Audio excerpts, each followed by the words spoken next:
HR fired me after I survived cancer and requested remote work. What happened next shook the entire company. The phone call came on a Tuesday afternoon while I was reviewing quarterly reports at my desk. My doctor's voice sounded different than usual, tight, careful, like he was choosing each word deliberately. "Sarah, your biopsy results are back," he said. "I need you to come in as soon as possible. We need to discuss your treatment options." Treatment options. The words hit me like a freight train. I knew what that meant before he even said the word that would change everything. "It's cancer," he continued gently. "But we caught it early, and we have excellent treatment protocols available." I sat in my office at Morrison & Associates, staring out the window at the busy Seattle street below. People rushed past on the sidewalk, living their normal lives, completely unaware that my world had just collapsed. I had been with the company for 5 years, working my way up from junior analyst to senior project manager. Morrison & Associates was a mid-sized consulting firm that prided itself on work-life balance and employee care. At least, that's what they claimed in their company handbook. I hung up the phone and immediately called my sister Jessica. She would help me figure out what to do next. As I waited for her to answer, I couldn't help but think about the irony. I had just been promoted 3 months ago, and now this. The next few months became a blur of hospital visits, treatment schedules, and fighting for my life. Chemotherapy turned my body into a battlefield. I lost my hair, lost weight, and lost the energy that had always defined me. My supervisor, Amanda Wilson, was supportive at first. She assured me that my job would be waiting when I was ready to return. The company's HR department, led by Patricia Martinez, processed my medical leave paperwork efficiently. "Take all the time you need," Patricia had said during our meeting. "Your health comes first, and we'll be here when you're ready." I believed them. During those dark months of treatment, knowing I had job security gave me one less thing to worry about. I could focus entirely on getting better. The worst part wasn't the physical pain or even losing my hair. It was the nights when I couldn't sleep, wondering if I would ever feel normal again. Would I have the same energy? Would my mind be as sharp? Would I be able to contribute at work the way I used to? My oncologist, Dr. Roberts, was optimistic but realistic. "Your body has been through a lot," he explained. "Recovery takes time. Your immune system will be compromised for several months after treatment ends." But I was determined to beat this thing. And slowly, gradually, I did. After 8 months of treatment and recovery, Dr. Roberts finally gave me the news I had been waiting for. "You're in remission," he said with a smile. "The cancer is gone." I cried in his office, tears of relief, joy, and exhaustion all mixed together. I had survived. Against every odd and every dark thought that had crept into my mind during the worst moments, I had actually survived. But Dr. Roberts wasn't finished. "Your immune system is still rebuilding itself," he explained. "You'll need to be very careful about exposure to illness for the next few months. I'd strongly recommend avoiding crowded spaces and limiting in-person contact when possible." He handed me a formal letter outlining his medical recommendations. "This should help with any workplace accommodations you might need during your transition back to work." I read through the letter carefully. It recommended that I work remotely for 3 to 4 months while my immune system fully recovered. After that, I could gradually return to normal office work. It seemed reasonable. The technology existed for remote work. We had proven that during the early pandemic years. Most of my job involved computer work, phone calls, and video conferences anyway. I was excited to get back to work, to feel productive again, to contribute to something meaningful. Morrison & Associates had been understanding during my treatment. Surely they would support this temporary arrangement. I spent the weekend preparing my return-to-work request. I wanted to be thorough and professional. This wasn't just about asking for a favor. This was about following medical recommendations to ensure a safe return to work. I drafted a detailed email explaining my situation. I outlined how I could maintain full productivity while working remotely. I listed all the projects I was eager to resume and the new initiatives I wanted to contribute to. I attached Dr. Roberts' formal letter, which clearly stated the medical necessity for remote work during my immune system recovery.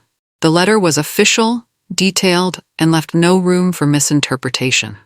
On Monday morning, I sent the email to both Amanda Wilson and Patricia Martinez in HR. I included a note expressing my gratitude for the company's support during my treatment and my excitement about contributing to the team again. I expected a quick response, maybe some questions about logistics or timing, but ultimately approval. After all, the company had supported me through cancer treatment. A few months of remote work seemed like a small accommodation. I waited by my computer all day Monday. No response. Tuesday passed the same way. By Wednesday, I was starting to feel anxious. I decided to call Amanda directly. "I've forwarded your request to HR," she said. "They need to review it with the executive team. You should hear back soon." Soon turned into a week, then 2 weeks. Finally, I received a brief email from Patricia. "Please come in for a meeting Thursday at 2 p.m. to discuss your return to work." I arrived at the Morrison & Associates office on Thursday afternoon feeling optimistic. The building looked exactly the same as when I had left for treatment 8 months earlier. The familiar lobby, the security desk, the elevator that always moved too slowly. But something felt different. Maybe it was me. I was wearing a wig because my hair was still growing back. I felt self-conscious and slightly nervous, but I reminded myself that I belonged here. Patricia Martinez was waiting for me in conference room B. She wasn't alone. Sitting beside her was someone I didn't recognize, a man in an expensive suit who introduced himself as the company's legal counsel. That should have been my first red flag. Why would they need a lawyer for a routine accommodation discussion? "Sarah, thank you for coming in," Patricia began. Her tone was formal, completely different from our previous interactions. "We've reviewed your request for remote work accommodations." I leaned forward expectantly. "And," Patricia glanced at the lawyer, then back at me, "unfortunately, we're unable to accommodate your request. Company policy requires all employees to work on site. We believe in the collaborative benefits of in-person teamwork." I blinked, certain I had misheard. "I'm sorry, what? You can't accommodate remote work? Even temporarily? Even with a doctor's recommendation?"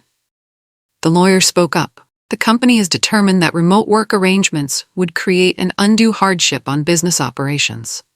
I felt my face getting hot. Undue hardship? I've been doing this job for 5 years. Half of it can be done from anywhere. Patricia's expression remained cold and professional. "We appreciate your time with Morrison & Associates," she continued. "But if you cannot fulfill the essential functions of your position, which include on-site collaboration and teamwork, then unfortunately we'll need to terminate your employment." The words hit me like a physical blow. I actually gasped. "You're firing me? For having cancer?" "We're not firing you for having cancer," the lawyer interjected quickly. "We're terminating your employment because you cannot perform the essential functions of your job as currently defined." I looked back and forth between them, stunned. I just beat cancer. I survived 8 months of chemotherapy. My doctor says I need a few months of remote work to protect my immune system, and you're firing me? Patricia shuffled some papers in front of her. "Business needs come first, Sarah. We have to think about what's best for the company and the team." I sat there in shocked silence. These were the same people who had sent flowers to my hospital room. Patricia had personally assured me that my job would be waiting when I recovered. Now they were throwing me away because I needed a temporary health accommodation. "I have a medical recommendation," I said, my voice barely above a whisper. "This is temporary. In 3 months, I'll be able to work normally again." The lawyer shook his head. "The company's position is final. We'll provide you with 2 weeks severance pay and information about Cobra health insurance." I wanted to scream. I wanted to flip the table. Instead, I asked quietly, "Can I at least get this decision in writing?" I left the Morrison & Associates building in a daze, carrying a manila envelope with my termination letter and severance paperwork.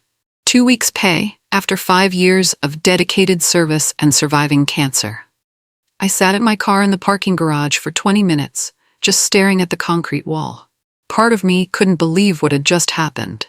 The other part was furious beyond words. They had fired me for being sick, for surviving cancer and needing temporary accommodations recommended by my doctor.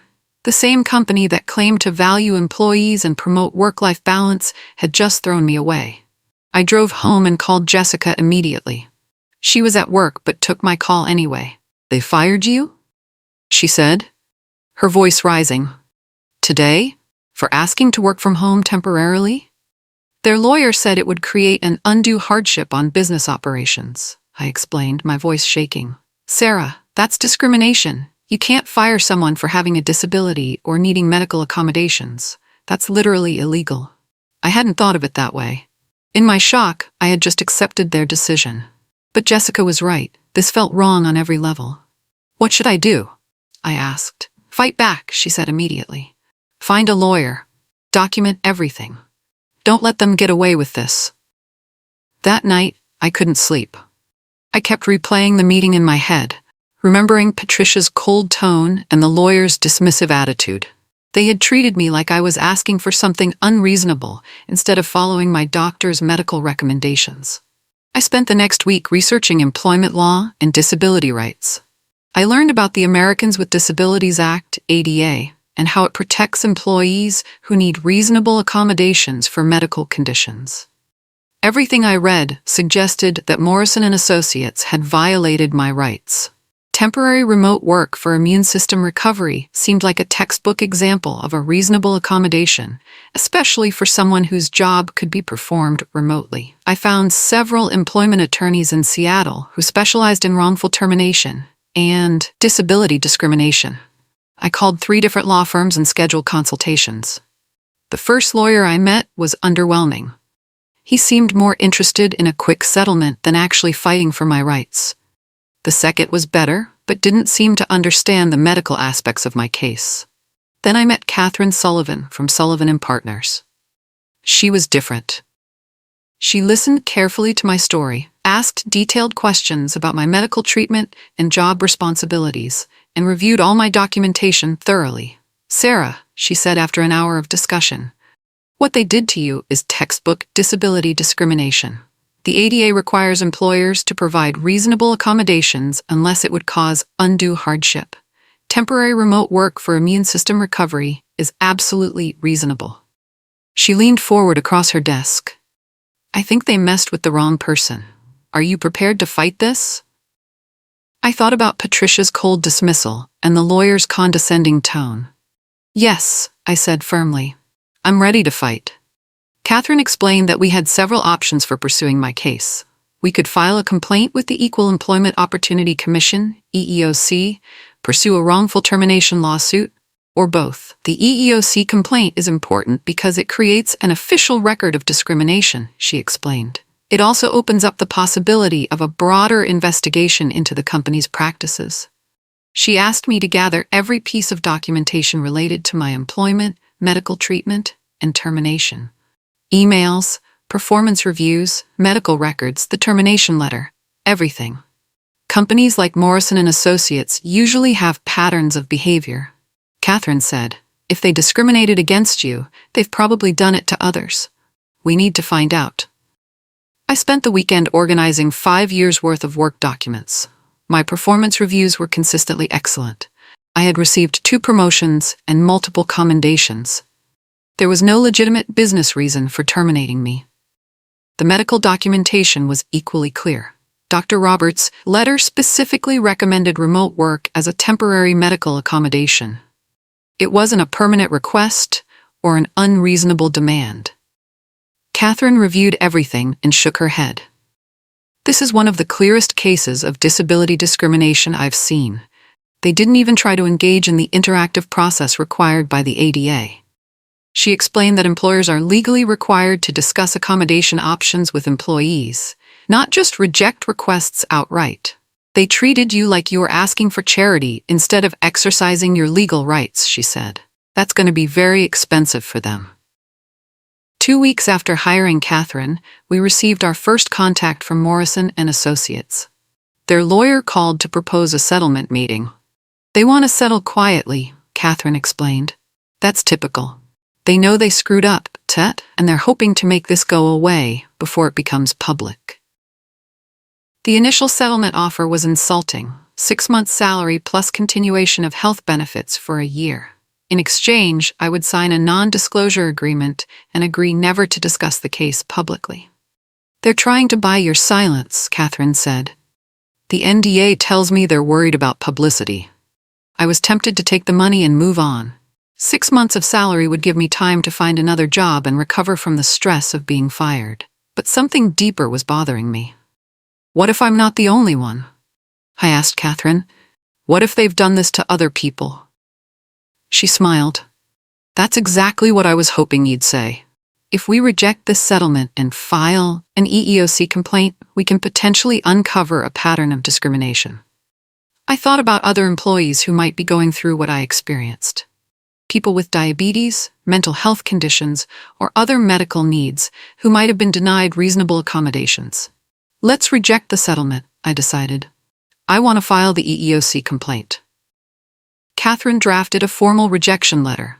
She also sent a preservation notice to Morrison and Associates, requiring them to preserve all documents related to my case and any other employee accommodation requests. Now things get interesting, she said. Catherine filed my EEOC complaint on a Monday morning. The complaint detailed how Morrison and Associates had refused to provide reasonable accommodations for my disability and then terminated my employment when I couldn't work on site due to medical restrictions. The EEOC process can take months, but Catherine had contacts in the agency who expedited the initial review. Within 2 weeks, the EEOC notified Morrison and Associates that they were opening a formal investigation. This is when companies usually get nervous, Catherine explained. EEOC investigations are thorough, and they can lead to broader pattern and practice claims if discrimination is widespread. She was right. Within days of the EEOC notification, Morrison and Associates' lawyer called again. This time, their settlement offer doubled. 12 months' salary, 2 years of health benefits, and a positive reference letter, Catherine reported. But they still want the NDA. I was starting to understand the game. The higher their settlement offers went, the more worried they were about what an investigation might reveal. What happens if we keep refusing? I asked. They get more desperate, and we get more leverage. But more importantly, the EEOC investigation continues, and we might help other people who have been discriminated against. That afternoon, I made a decision that would change everything. Instead of focusing on my settlement, I asked Catherine to help the EEOC identify other potential victims. Let's find out how many other people they've done this to, I said. The EEOC investigation moved quickly once they started digging into Morrison and Associates' employment practices. Catherine had been right. My case wasn't an isolated incident. Within a month, the EEOC had identified 3 other employees who had been terminated or denied accommodations for medical conditions. One was a woman with diabetes who had requested flexible scheduling for medical appointments. Another was a man with PTSD who had asked for a quieter workspace. The third was an employee with chronic fatigue syndrome who had requested occasional work-from-home days. All of them had been denied accommodations and either fired or forced to quit. All of their requests had been handled by Patricia Martinez in HR, with support from the same legal counsel who had sat in my termination meeting. This is exactly what we were hoping to find, Catherine explained. A pattern of discrimination shows that your case wasn't just a bad decision, it was company policy. The EEOC investigator, Maria Santos, contacted me directly to discuss expanding the investigation. We're looking at potential violations affecting multiple employees, she explained.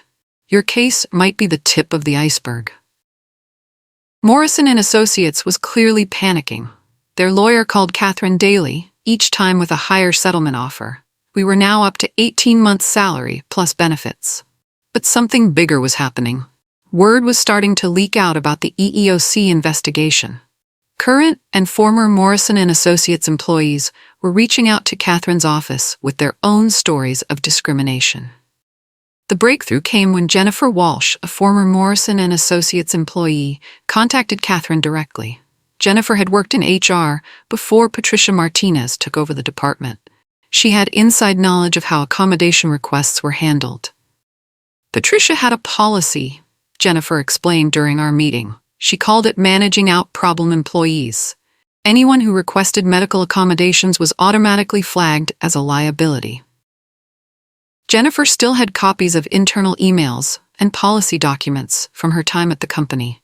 What she showed us was shocking. There were spreadsheets tracking employees who had requested accommodations, with notes about strategies for denying requests or forcing resignations. There were email chains discussing how to avoid ADA compliance by classifying all job functions as essential and requiring on-site work. Most damning was an email from Patricia to the executive team stating, "We need to be strategic about accommodation requests. Every accommodation we grant sets a precedent that will cost us money and flexibility." Catherine's eyes lit up as she reviewed the documents. This is smoking gun evidence of intentional discrimination. They weren't just making bad decisions, they had a deliberate policy of violating the ADA. Jennifer agreed to cooperate with the EEOC investigation and provide testimony about Morrison and Associates' discriminatory practices. "I've been feeling guilty about this for months," Jennifer said.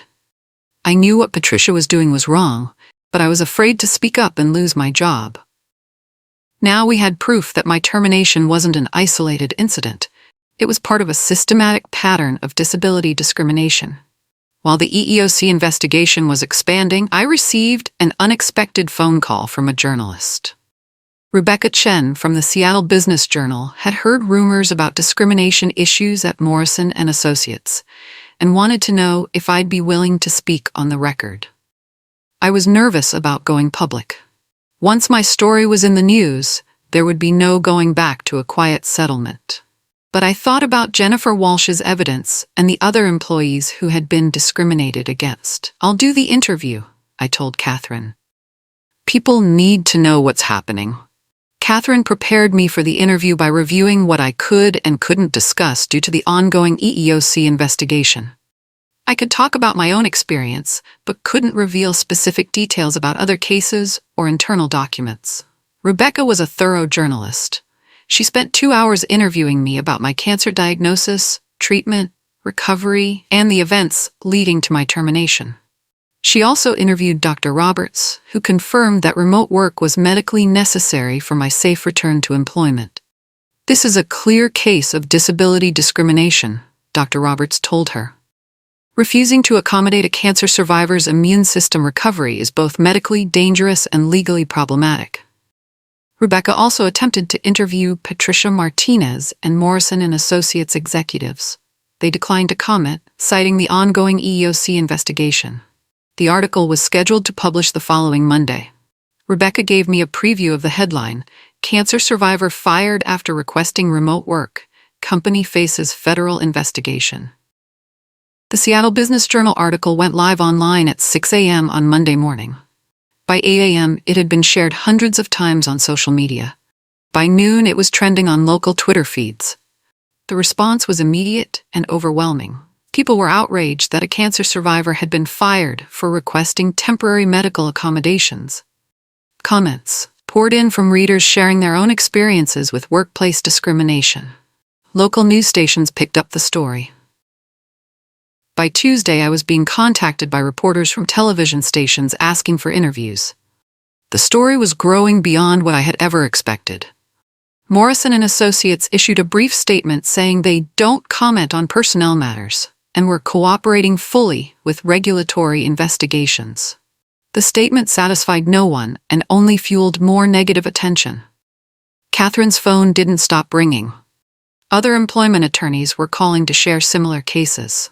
Employees from Morrison and Associates were reaching out to report additional instances of discrimination. Most importantly, the EEOC investigation was gaining momentum. Maria Santos called to tell us that they had received dozens of tips from current and former employees following the news coverage. "Your decision to go public has opened the floodgates," she explained. "We're uncovering discrimination patterns going back several years." Social media responses were particularly powerful. Cancer survivors and people with disabilities shared their own workplace discrimination stories, creating a movement around fair treatment of employees with medical conditions. The public backlash against Morrison and Associates intensified throughout the week. Their social media accounts were flooded with negative comments. Client companies started asking questions about the firm's employment practices. Catherine showed me screenshots of reviews on Glassdoor and Indeed, where current and former employees were detailing toxic workplace conditions and discriminatory treatment. The company's reputation was crumbling in real time. This is what happens when discrimination becomes public, Catherine explained. Companies can hide internal problems for years, but once there's media attention, everything comes out. Morrison & Associates tried to control the damage by posting a statement on their website about their commitment to employee welfare and legal compliance. The statement was generic corporate speak that fooled no one. Their stock price started declining as investors worried about potential legal liability and regulatory fines. Several major clients announced they were reviewing their relationships with the firm. By Friday, Catherine received another settlement call. This time, the offer was drastically different. Full reinstatement to my position with back pay, plus damages for emotional distress and attorney fees. They're in full panic mode, Catherine said. But I think we should keep pushing. The EEOC investigation is just getting started, and public pressure is working. I agreed. This wasn't just about my case anymore. It was about holding Morrison & Associates accountable for years of systematic discrimination against employees with disabilities. Morrison & Associates CEO, Robert Martinez, decided to go on local television to address the growing controversy. It was a disastrous decision that made everything worse. During the live interview, Robert claimed that the company had followed all applicable employment laws and suggested that my case was a misunderstanding rather than discrimination. When the reporter asked about the EEOC investigation and evidence of systematic discrimination, Robert became defensive. "We have to balance employee needs with business requirements," he said. "Sometimes that means making difficult decisions." The interviewer pressed him. "Are you saying that accommodating a cancer survivor's medical needs was too difficult for your company?" Robert's response was tone-deaf. "We have to consider what's fair to all employees, not just those with special requests." Special requests. He had just called medical accommodations for cancer survivors special requests on live television. Social media exploded with outrage at his comments. The video clip went viral, with thousands of people sharing it as an example of corporate callousness toward employees with disabilities. Catherine was thrilled. He just admitted on live television that they view medical accommodations as special favors rather than legal rights. That statement alone is worth millions in damages. The interview backfired so badly that Morrison & Associates' board of directors reportedly held an emergency meeting to discuss Robert's future with the company. While Morrison & Associates was dealing with their public relations nightmare, I received an unexpected phone call that would change my life in a completely different way. The caller was Amanda Thompson from the National Cancer Survivors Advocacy Network, a nonprofit organization that works to protect the rights of cancer survivors in the workplace. "Sarah, I've been following your case closely," Amanda said. "Your courage in going public has inspired many cancer survivors who have faced similar discrimination." She explained that the organization was looking for someone to lead a new campaign focused specifically on workplace discrimination against cancer survivors. The position would involve advocacy work, public speaking, and helping other survivors navigate employment issues. "We're offering you the position of Director of Workplace Advocacy," Amanda continued. "The salary is competitive, the benefits are excellent, and the mission is directly aligned with what you've been fighting for." I was stunned. Here was an opportunity to turn my worst experience into meaningful work, helping other people facing similar challenges. "The timing is perfect," Amanda added. "Your case has brought national attention to cancer survivor workplace rights. You'd be the perfect person to lead this initiative." I asked for time to consider the offer, but I already knew my answer. This felt like the opportunity I was meant to find, a way to turn my pain into purpose. Catherine was excited when I told her about the job offer. "This gives you even more credibility in your case against Morrison & Associates," she said. "You're not just seeking damages, you're actively working to prevent discrimination against others." I accepted the position with the National Cancer Survivors Advocacy Network. The irony was perfect. Morrison & Associates had fired me for being a cancer survivor, and now I was being hired specifically because of that experience. My first day at the new job felt like a fresh start. The office was warm and welcoming, filled with people who understood the challenges of surviving cancer and rebuilding your life afterward. Amanda Thompson introduced me to the team and explained our mission. We're fighting for a world where cancer survivors can return to work without fear of discrimination, she said. Sarah's case is exactly why this work matters. The timing couldn't have been better. My case against Morrison & Associates was becoming a high-profile example of cancer discrimination, and my new role gave me a platform to speak about these issues publicly. I started developing educational materials for cancer survivors about their workplace rights.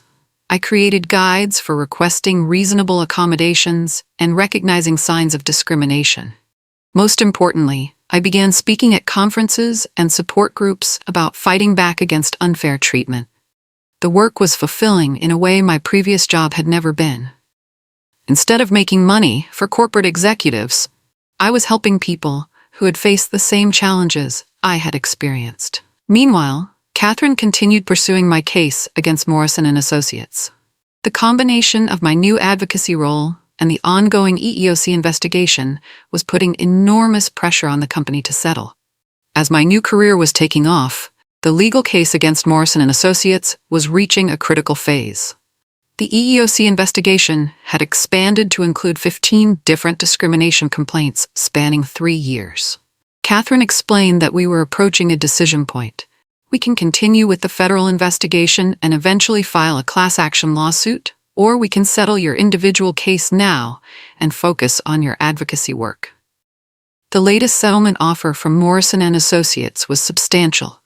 2-year salary, full benefits, and a public apology. They had also agreed to implement company-wide training on disability accommodations and hire an external consultant to review their HR practices. The public apology is important, Catherine explained. It admits wrongdoing and validates your experience. It also helps other discrimination victims by establishing precedent. I thought about my goals when we started this fight. I wanted to hold Morrison & Associates accountable for discriminating against me and other employees with disabilities. The EEOC investigation had accomplished that. The media attention had forced them to change their practices. The settlement would provide me with financial security and public vindication. Most importantly, I now had a platform to help other cancer survivors facing similar discrimination. Let's settle, I decided. But I want the apology to be specific about what they did wrong, and I want them to commit to real changes in their employment practices. Catherine smiled. I think we can make that happen. The settlement negotiations took 2 weeks to finalize. Morrison & Associates lawyers tried to limit the language in the public apology, but Catherine held firm on specific admissions of wrongdoing. The final settlement agreement included $180,000 in damages and back pay, 2 years of health insurance continuation, a public apology admitting they violated my rights under the ADA, company-wide disability accommodation training for all managers, an independent review of HR practices by a civil rights consulting firm, a commitment to policy changes ensuring proper accommodation procedures. Most importantly to me, the settlement included no non-disclosure agreement. I was free to continue discussing my case publicly as part of my advocacy work. The public apology was issued as a press release and posted on Morrison Associates' website. It read, Morrison & Associates acknowledges that we failed to provide reasonable accommodations for Sarah Mitchell's disability and wrongfully terminated her employment in violation of the Americans with Disabilities Act. We sincerely apologize for this violation of her rights and are committed to ensuring such discrimination never happens again. Reading those words felt like vindication after months of being told I was asking for special treatment. They had finally admitted what I knew all along. They had broken the law. Catherine was satisfied with the outcome. This settlement sends a message to other employers that disability discrimination has real consequences, she said. The day I had to appear in court for the final settlement hearing was both satisfying and surreal. I sat at the plaintiff's table with Catherine while Morrison & Associates' legal team filled the defense side of the courtroom. Judge Williams reviewed the settlement terms carefully before addressing both parties. This case highlights the importance of the Americans with Disabilities Act in protecting employees who need reasonable accommodations for medical conditions, she said. She looked directly at Morrison and Associates lawyers. Employers have a legal obligation to engage in good faith discussions about accommodations. Refusing to even consider remote work for a cancer survivor's immune system recovery is not only legally wrong, it's morally reprehensible. The judge's words felt like the validation I had been seeking since that terrible meeting in Conference Room B. Someone in authority was finally stating clearly that what happened to me was wrong. When the hearing concluded, I walked out of the courthouse feeling lighter than I had in months. The legal case was over, but my advocacy work was just beginning. Patricia Martinez had been required to attend the hearing as part of the settlement. As we left the courtroom, she approached me hesitantly. "Sarah, I want you to know that I've learned a lot from this experience," she said quietly. "What we did to you was wrong, and I'm sorry." I appreciated her apology, but it couldn't undo the months of stress and uncertainty her decisions had caused. 6 months after the settlement, I was invited to speak at the National Employment Law Conference in Washington, D.C. The topic was disability discrimination in the modern workplace, and my case had become a prominent example. Standing at the podium in front of 500 employment attorneys, HR professionals, and advocates, I felt the weight of responsibility to represent all cancer survivors facing workplace discrimination. When I was diagnosed with cancer, I thought the biggest fight would be against the disease itself. I began. I never imagined I'd have to fight my own employer for the right to work safely during my recovery.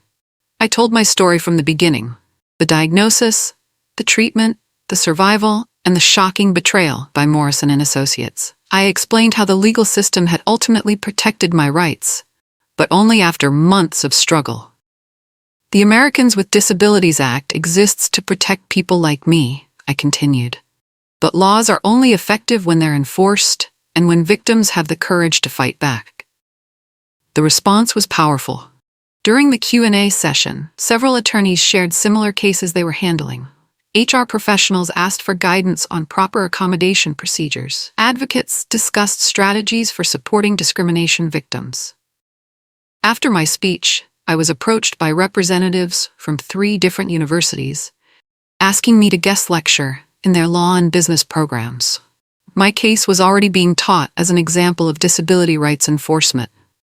The girl who had been fired for surviving cancer was now educating future lawyers and business leaders about preventing discrimination. 1 year after my termination from Morrison and Associates, I received an invitation that brought my journey full circle.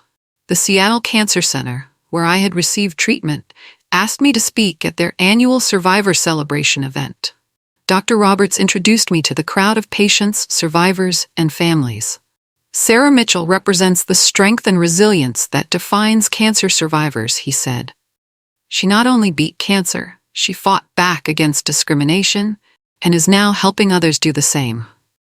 Speaking to that audience was different from addressing lawyers or advocates. These were people who understood the fear, pain, and uncertainty of cancer diagnosis and treatment. They knew what it meant to wonder if you'd ever feel normal again. "Cancer teaches you that you're stronger than you ever imagined," I told them. "But sometimes you have to use that strength in ways you never expected. Sometimes you have to fight for your right to work, to be treated fairly, to be seen as more than your medical condition." I shared resources about workplace rights and encouraged survivors to contact our advocacy network if they face discrimination. Several people approached me afterward with their own stories of employment challenges. One woman, recently diagnosed with breast cancer, was worried about telling her employer. "What if they fire me?" she asked. "Know your rights, document everything, and don't be afraid to get help," I advised. "You survived cancer. You can survive workplace challenges too." Today, 3 years after that devastating phone call from Patricia Martinez, I'm living a life I never could have imagined. My work with the National Cancer Survivors Advocacy Network has helped dozens of survivors fight workplace discrimination. We've secured accommodations, won settlements, and changed company policies. I speak regularly at conferences, universities, and support groups about employee rights and self-advocacy. My case against Morrison Associates is now cited in legal textbooks and court decisions as an example of effective ADA enforcement. Morrison and Associates implemented the changes required by our settlement agreement. They've hired several employees with disabilities and publicly promote their commitment to accommodation. Whether that commitment is genuine or just good PR doesn't matter. The result is better treatment for employees with medical conditions. Patricia Martinez left the company 6 months after our settlement. I heard she now works for a nonprofit organization. Maybe our case taught her something valuable about treating people with dignity and respect. As for me, I'm healthier than ever. My cancer remains in remission, and my immune system has fully recovered. I could work in any office environment now, but I choose to work for an organization that values my experience as a cancer survivor. Sometimes the worst thing that happens to you becomes the catalyst for the best thing that could happen. Getting fired for surviving cancer was devastating at the time, but it led me to work that gives my life deeper meaning and purpose. You can't control what life throws at you, cancer, discrimination, or any other challenge, but you can always control how you fight back. And sometimes, fighting back changes not just your own life, but the lives of everyone who comes after you. That's the real victory, not just winning your own battle, but making it easier for others to win theirs.